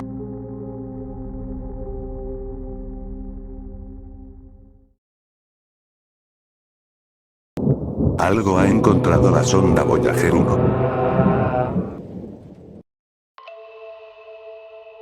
Quién soy no importa. Solo necesitas saber esto. Durante los últimos 5 años he sido parte del equipo de la NASA que se encarga de supervisar la sonda Voyager 1 mientras se aleja cada vez más de la Tierra. Hemos ayudado a mantenerla funcional durante décadas más allá de su vida útil prevista y a una distancia de 14.5 mil millones de millas de la Tierra. Realmente es una maravilla de la ingeniería humana. Si te interesa nuestro trabajo, probablemente habrás leído recientemente sobre las fallas inexplicables que la nave ha estado sufriendo. Es cierto que la sonda está teniendo dificultades, pero eso no es ni la mitad. Dios, ni siquiera es una falla. Culpa a los burócratas del gobierno por esa mentira. La orientación de la sonda en el espacio es manejada por un sistema llamado AX, que significa Sistema de Articulación y Control de Actitud. Normalmente, el AX se asegura de que la Voyager tenga su antena apuntada hacia la Tierra, para que pueda enviar y recibir señales. Así obtenemos los datos que la sonda recolecta, y así nos aseguramos de que siga funcionando tanto tiempo como sea posible. Hace 2 semanas, empezamos a recibir información de la AX que simplemente no podía ser cierta. Revisamos, luego revisamos de nuevo, pero no había error. Los datos que estábamos recibiendo contenían un solo elemento desconcertante. La sonda se había detenido. En términos simples, estaba suspendida inmóvil en el espacio. Nos apresuramos a encontrar el origen del error. ¿Se habría estropeado el AX, enviando información defectuosa? ¿Era algún otro sistema el que había fallado? Afortunadamente, el software de protección de fallas no se había activado. De haber sido así, habría apagado todas las funciones excepto las esenciales. Tal como estaba la situación, podíamos ejecutar todas las pruebas y diagnósticos necesarios. Nadie consideró ni por un segundo la posibilidad de que las lecturas fueran correctas. Eso sería absurdo. Pero día tras día no encontramos nada. Hasta donde podíamos ver, no había ninguna falla. Nada se había roto o había salido mal. Por lo que podíamos decir, el AX funcionaba perfectamente y la sonda, en efecto, estaba suspendida en el espacio. Los superiores de NASA nos reprendieron y nos dijeron que revisáramos de nuevo. Las sondas no simplemente se detienen. Nos dijeron. Hay algo que estamos pasando por alto, tiene que haberlo. Siguió una semana monótona y poco gratificante. Más pruebas, más diagnósticos. El mismo resultado cada vez. Desesperados y al borde del agotamiento, intentamos instruir a la sonda para que rotara o volviera a moverse. Los propulsores respondieron, pero la Voyager permaneció obstinadamente en el mismo lugar. Nuestro enfoque cambió. Apagamos todos los sistemas a bordo de la Voyager y, uno por uno, los encendimos nuevamente, revisando su funcionamiento hasta el más mínimo detalle, solo avanzando al siguiente cuando estábamos absolutamente seguros de que operaba sin problemas. Entonces, un avance. Sin que lo ordenáramos, el instrumento de ondas de plasma, básicamente un sensor que detecta ondas de electrones en el espacio interestelar que la sonda atraviesa, se encendió y empezó a enviarnos datos. Comprensiblemente, esto causó un gran revuelo. Equipo encendiéndose y apagándose por sí solo, eso sí era un problema. Se sentía una especie de fatalidad en el aire. De pronto, la idea de perder a la Voyager 1, después de tantas décadas, parecía demasiado real. Los datos del instrumento de ondas de plasma pueden escucharse, ya que las ondas que detecta ocurren en frecuencias perceptibles por el oído humano. Naturalmente, decidimos escuchar cualquier grabación que hubiera enviado. Desde el principio, los datos eran extraños. Normalmente, el sonido del instrumento es un zumbido monótono y perturbador, el ruido de fondo del vacío interestelar. La grabación que recibimos no se parecía en nada. Era más bien una serie de picos rápidos. Un sonido entre pitidos y lamentos, irregular, interrumpido por momentos de casi silencio. Nuestro equipo quedó desconcertado. ¿Qué significaba? ¿Otra lectura defectuosa? ¿Una anomalía espacial? En ese punto ya íbamos aceptando la posibilidad de perder la sonda. Supongo que no era tan descabellado. La Voyager 1 ha estado operando décadas más allá de lo previsto. Siempre existió la posibilidad de que un día simplemente dejara de funcionar. Mientras estábamos en la sala de audios, discutiendo y debatiendo, uno de mis colegas, un genio y antiguo niño prodigio llamado McKinley, se enderezó de golpe. Lo miré. Su rostro estaba lleno de fascinación. Dios santo, lo tengo. Es código Morse. Hubo un segundo de silencio. Ridículo. Murmuró alguien desde el otro lado de la sala. ¿Cómo podría?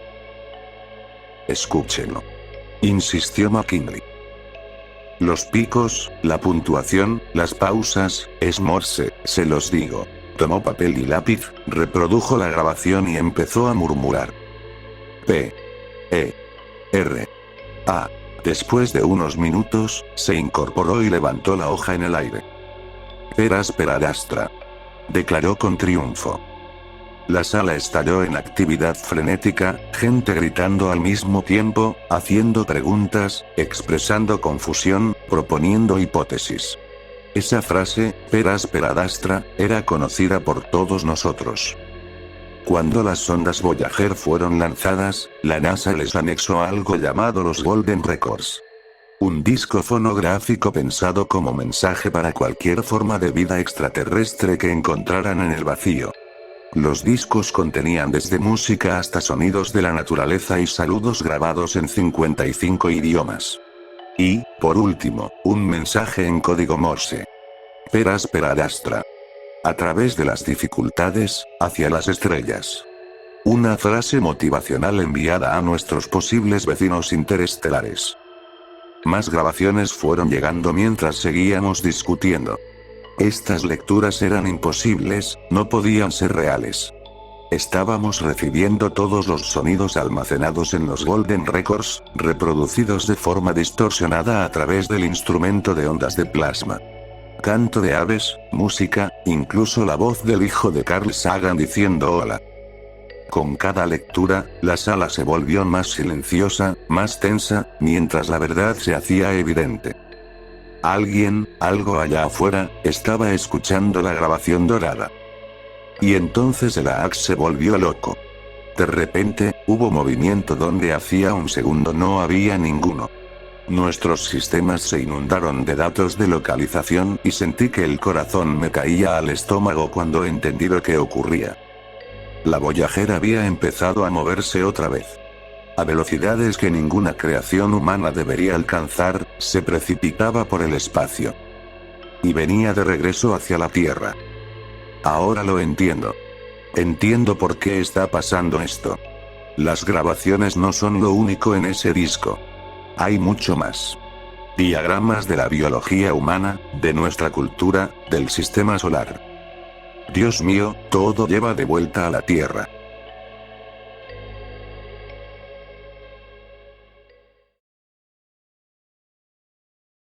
Mi condición me hace perfecto en mi trabajo.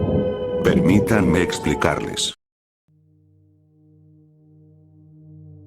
No creo que haya necesidad de retrasar mi historia con datos aleatorios. Iré directo al punto. Mi apodo en el trabajo es James y soy un asesino a sueldo. He estado en el negocio desde hace mucho tiempo. Específicamente, 13 años, 8 meses, 14 días y unas 5 horas, si no me equivoco. Odio haber olvidado la hora exacta en que empecé a trabajar, pero sinceramente, si me detuviera demasiado en cada imperfección de mi vida desordenada, ya me habría quitado la vida. No puedo decir que disfrute particularmente mi trabajo. Sin embargo, tampoco lo odio. Es simplemente lo que sé hacer, paga las cuentas y cuando lo hago bien me llena con una gran sensación de calma y satisfacción. ¿Cómo puede ser relajante matar personas? Podrías preguntar. Bueno, déjame contarte mi otra característica particular y espero que lo entiendas. Fui diagnosticado con trastorno obsesivo compulsivo cuando tenía 9 años. Me parece especialmente curioso que cada persona que gusta de la geometría y el orden se autodiagnostique con TOC. Oh Dios mío, no soporto que la etiqueta de mi camiseta esté afuera, definitivamente tengo TOC, y ese tipo de cosas. No, definitivamente no es así. La mente humana disfruta ver patrones y entornos bien ordenados, así que básicamente está programada para eso. No eres obsesivo compulsivo, eres un ser humano normal que solo quiere llamar la atención. Ahora deja que te cuente cómo manejo mi trastorno antes de seguir. El TOC es un espectro y me considero una de las personas afortunadas que, aunque lo sufre, no está completamente incapacitada. He visto casos de personas que no pueden salir de sus camas por miedo a arruinar alguna pequeña pieza de su perfección autopuesta. No diría que lo tengo fácil, pero puedo manejarlo. Todo es parte de tener un buen horario y no arruinar nunca tu rutina diaria. Aunque el mundo es muy desordenado y caótico, tengo la capacidad de cerrarme en mí mismo y sobrevivir, aunque con cantidades enormes de estrés. Tengo días malos en los que la rutina no sale como quiero, y me descubro atacándome por mi inutilidad. Quiero decir, ¿cómo puedo verme al espejo si un mechón de cabello se rehúsa a quedarse en su lugar? Es simplemente horrible. Y aunque logré vivir en mi casa con una vida relativamente normal, apoyado por medicación, siempre me fue difícil encontrar trabajo. Verás, los empleadores piden trabajadores perfectos, pero realmente no saben lo que desean. Recuerdo el primer trabajo que tuve, probablemente el peor. Era en una fábrica que hacía sellos y calcomanías publicitarias. Trabajé lo más duro posible para que el producto fuera perfecto, pero las máquinas siempre me decepcionaban. Un color no se veía bien, algo no era geométricamente correcto y miles de otros problemas. Pero mi mayor problema era cuando yo lograba hacer mi parte a la perfección, pero alguien más cometía un error y no entendía mis inquietudes. Recuerdo cuando terminé mi parte impecablemente y luego vi el producto final, donde la imagen estaba inclinada como un grado respecto al fondo de la calcomanía. Era insoportable. Grité para que mi supervisor detuviera la producción y le mostré lo que quería decir. La respuesta que recibí fue ridícula. Todos decían que estaba bien y que nadie lo notaría, pero estaba justo ahí. Digo, si yo fuera cliente, jamás confiaría en una empresa tan irresponsable y desordenada. Fue la acumulación de muchos casos, así lo que llevó a que me despidieran. Honestamente, fue lo mejor. No soportaba trabajar en ese desorden. Muchos otros trabajos siguieron, con el mismo resultado. O me despedían o renunciaba porque el ambiente desordenado y sucio me provocaba una cantidad enorme de estrés. Busqué mucho y terminé encontrando, en páginas algo dudosas, un campamento de entrenamiento para asesinos. Al principio me reí de la idea, pero entre más lo pensaba más sentido encontraba. Tal vez fue el eslogan lo que hizo efecto. Te volverás perfecto, para el trabajo perfecto. La perfección. Lo único por lo que he luchado desde que pude caminar. Pero siempre se me escapaba entre los dedos. No creía al 100% que esto solucionaría mis problemas, pero pensé que hacer algo nuevo quizás lograría distraerme lo suficiente como para olvidar mi lucha mental. Por suerte, tenía un buen historial en artes marciales y entrenamiento con armas. Desde niño, era la forma en que mis difuntos padres encontraron para que obtuviera un mejor control sobre mi mente y mi cuerpo. Ahora, sé que existe mucho debate sobre si alguien con TOC debería entrenarse de esta manera siendo adolescente, pero en este momento, les estoy muy agradecido a mis padres. Pasé unos meses refrescando mis habilidades y luego apliqué. Fui aceptado. El programa duraría 2 años, todos los gastos pagados y algo más. Sería un eufemismo decir que esos 2 años fueron los peores de mi vida. No era la exigencia física del entrenamiento, no. Era tener que vivir con otras personas. Sus estándares de higiene personal y consideración estaban muy por debajo del promedio, y no solo tenía que entrenar con ellos, también tenía que compartir cuarto con 2 compañeros. Muchas veces deseé poder practicar lo que aprendía justo ahí con ellos. Y algunas veces, admito que estuve muy cerca de hacerlo. Sin embargo, sí disfruté en parte lo que hacía. Mi mente se mantenía ocupada, y me di cuenta de que mientras más luchaba por encontrar la forma más limpia y silenciosa de eliminar mis objetivos, más alivio sentía. Durante sesiones de práctica exitosas, regresaba a mi habitación feliz y casi no me importaban los restos de comida en el lavadero dejados por uno de mis inútiles compañeros de cuarto. Era evidente que yo era de un nivel distinto al de los demás, y que estaba en la cima de la clase, como era de esperarse. Terminé el entrenamiento justo a tiempo, y comencé a recibir contratos de la empresa que manejaba el campamento. Al principio, los objetivos eran relativamente sencillos, con perfiles bajos y mínima protección. Ahora, todo asesino tiene su sello personal, por así decirlo. Para mí fue fácil encontrarlo. Realmente no me gustaban las armas porque dejan demasiado desorden para limpiar después. La violencia física también debía evitarse, ya que deja escenas llenas de sangre y detesto ver un cuerpo deformado. No, lo mío fue la estrangulación. Era la forma más limpia que pude encontrar. Deja casi nada como evidencia y por supuesto, el cuerpo del objetivo queda intacto. Lo siento, pero no puedo ver personas deformadas o amputadas, especialmente cuando son mis objetivos. Arruina mi sentido de la simetría. Y así trabajo, siempre con todo en perfecto orden. Me aseguro de que todas mis huellas estén cubiertas. Me pongo guantes plásticos y cubro mi cabello, ya de por sí corto, para no dejar rastro alguno. Cada vez que elimino un objetivo, limpio meticulosamente cada parte de la escena. No solo por seguridad, sino por mi tranquilidad. Hasta ahora todo había salido según el plan. Crear un plan perfecto antes de cada trabajo me relaja. Me ayuda a asegurarme de que cada detalle esté exactamente como lo imaginé. Y nunca fallo. Los objetivos se volvieron más importantes con los años. Y también mi pago. Pero mi último objetivo fue diferente.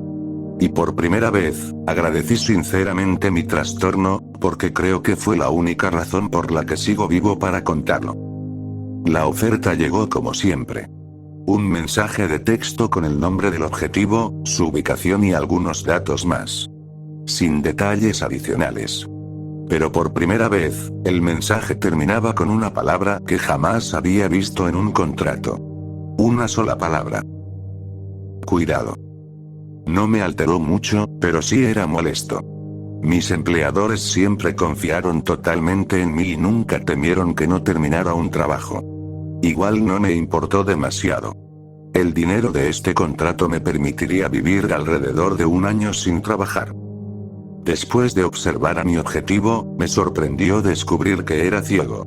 Esto, combinado con el hecho de que prácticamente no tenía personal de seguridad, me hizo reconsiderar el mensaje que recibí. Por supuesto, no bajaría la guardia, pero parecía una broma más que nunca.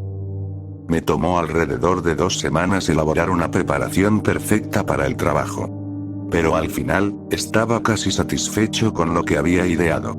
Claro, siempre me siento algo inseguro con cualquier cosa que hago, ya que tengo la necesidad intensa de revisar e intentar mejorar cada plan, pero con los años aprendí a tranquilizarme y disfrutar de mis aciertos. Fue relativamente fácil irrumpir en la casa. Una vez dentro, me moví en silencio y encontré a mi objetivo sentado en su sillón, como solía hacer a esa hora del día, escuchando música. Sabía que sería el mejor momento para atacarlo, ya que ya estaba sin uno de sus sentidos básicos y además tenía los oídos distraídos. Me acerqué rápido y estaba listo para colocar la cuerda de guitarra que uso alrededor de su cuello. Pero un segundo antes de atraparlo con la llave mortal, sentí un dolor inmenso en la muñeca. Luego fui lanzado hacia el fondo de la habitación. Me tomó un minuto entender que el desgraciado me había agarrado y arrojado con un solo brazo. Aún mareado por la caída, vi cómo mi objetivo se giraba lentamente y comenzaba a caminar hacia mí, apoyando una mano en la pared. Tendría unos 55 años, con cabello blanco. Su cuerpo se veía muy musculoso y fuerte para su edad, aunque iba algo encorvado. No podía entender cómo un hombre tan mayor podía tener tanta fuerza. Comenzó a hablar mientras avanzaba despacio hacia mí. «Te he estado esperando», proclamó. «Sé cuánto tiempo has estado acosándome. Me di cuenta desde el primer día que empezaste a hacerlo. ¿En serio pensaste que solo porque soy ciego sería un blanco fácil? No, no. Estaría muerto hace mucho si fuera tan sencillo. Verás, no eres el primero que viene aquí. ¿No te preguntaste por qué te enviaron a ti, precisamente a ti, a matarme?»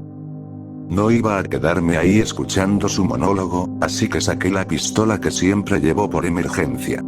Le disparé, Le disparé a lo que fuera esa cosa, pero para mi horror, las balas rebotaron en su cuerpo, sin afectarlo en lo más mínimo. ¿Qué demonios era eso? No tenía otra opción más que pelear. Intenté encontrar un arma en la casa, algo filoso para atravesarlo, pero nada lograba hacerle sangrar. Era como si su piel estuviera hecha de piedra. Había estudiado el plano de su casa meticulosamente, pero llegué a un punto donde ya no podía evitar a la bestia humana detrás de mí. No entendía cómo, pero parecía capaz de orientarse por el oído o por el olfato. Estaba atrapado. Logró sujetarme. Me levantó en el aire con una mano, mientras al mismo tiempo me aplastaba las costillas.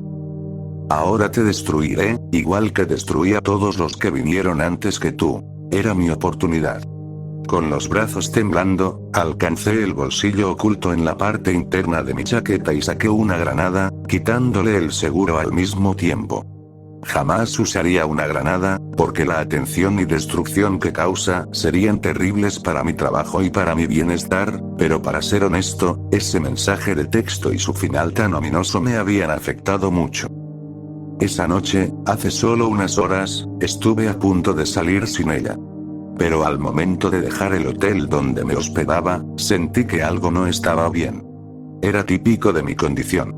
Era esa pequeña voz diciéndome que tal vez había dejado algo sin cerrar en la casa. Esa voz que siempre me obliga a revisar todo otra vez, incluso cuando ya lo he revisado varias veces. Falta algo. Intenté silenciar esa vocecita y casi seguí mi camino, pero por alguna razón simplemente no pude ignorarla. Regresé, arriesgando arruinar todo mi tiempo de ejecución. Tomé la granada, la escondí en mi chaqueta y luego fui a terminar mi tarea. Y ahí estaba, con una granada activa en la mano, siendo aplastado por algo que no era ni un hombre ni un monstruo. Era hacer o morir. No notó mi movimiento, embriagado como estaba por la emoción de la cacería. Mientras hablaba, empujé la granada dentro de su boca abierta y la metí profundo en su garganta, atragantándolo con ella. Entró en pánico y me soltó, intentando sacar la pequeña bomba de tiempo de su garganta. Corrí lo más lejos que pude y me lancé por la ventana por donde había entrado, justo en el momento en que explotó en una masa de carne, pedazos de intestinos y sangre. Me quedé ahí un minuto, cubierto de sangre, con la adrenalina tan alta que no me importó el caos a mi alrededor.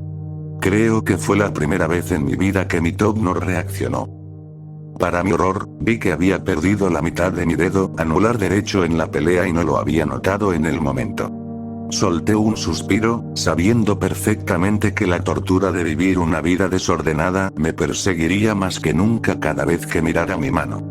Si no estuviera tan conmocionado, me reiría por la ironía. Logré escapar. La noticia salió en televisión la semana siguiente, pero para entonces ya estaba lejos. No creo que me atrapen jamás, pero fue el trabajo más desordenado que he hecho. Pensé en dejar este oficio, todavía afectado por lo que viví, pero mi necesidad obsesiva de hacer las cosas de manera ordenada y mantener mi mente ocupada era incluso más demandante ahora que me veo como un monstruo en mis propios ojos. Y esa es mi historia. Sigo aceptando asesinatos, por una recompensa que considere adecuada. Creo que con la información que he dejado aquí, un cliente lo suficientemente decidido podrá encontrarme. Así que, si necesitas eliminar a alguien con discreción y sin la menor posibilidad de fallo, no dudes en llamarme.